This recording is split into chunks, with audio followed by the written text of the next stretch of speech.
നമസ്കാരം. പുതിയൊരു വീഡിയോയിലേക്ക് എല്ലാവർക്കും സ്വാഗതം. വരും ദിവസങ്ങളിലെ അറിയിപ്പുകൾക്കായി ഈ ചാനൽ സബ്സ്ക്രൈബ് ചെയ്യുക. നിലവിൽ സംസ്ഥാനത്ത് സെപ്റ്റംബർ മാസത്തെ തുക വിതരണം അവസാന ഘട്ടത്തിലാണ്.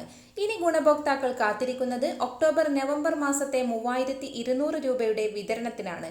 എല്ലാ ചൊവ്വാഴ്ചയുമാണ് റിസർവ് ബാങ്കിന്റെ മുംബൈ ഫോർട്ട് ഓഫീസിലെ ഇക്കുബർ സംവിധാനം വഴി സംസ്ഥാനങ്ങൾക്ക് കടമെടുപ്പ് നടത്തുന്നത്. ഈ സാമ്പത്തിക വർഷത്തിന്റെ കണക്കിൽ ഏപ്രിൽ 9-ാം തീയതി അടുത്ത ചൊവ്വാഴ്ചയാണ് കേരളത്തിൽ ഇനി കടമെടുക്കാനായിട്ട് സാധിക്കുന്നത്. അതിനുശേഷം ഏപ്രിൽ 10-ാം തീയതി അന്ന് മുതൽ ക്ഷേമ പെൻഷനായി 3200 രൂപയുടെ വിതരണം തുടങ്ങിയേക്കും. ബാങ്ക് അക്കൗണ്ടുകളിൽ പെൻഷൻ ലഭിക്കുന്നവരിൽ ഭൂരിഭാഗത്തിനും അതോടൊപ്പം തന്നെ വീടുകളിലേക്ക് പെൻഷൻ ലഭിക്കുന്നവരിൽ ഒരു വിഭാഗത്തിനും വിഷുവിന് മുൻപേ തുക ലഭിക്കും. അല്ലാത്തവർക്കെല്ലാം തന്നെ വിഷുവിന് ശേഷമായിരിക്കും വിതരണം ചെയ്യുക.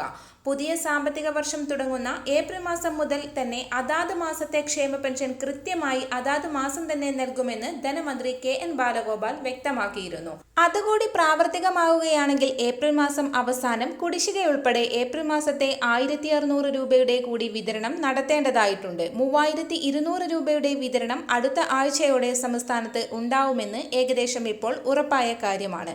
മസ്റ്ററിംഗ് പൂർത്തിയാക്കിയവർക്ക് മാത്രമാണ് തുക ലഭിക്കുക. വരും ദിവസങ്ങളിലെ അറിയിപ്പുകൾക്കായി ഈ ചാനൽ സബ്സ്ക്രൈബ് ചെയ്യുക.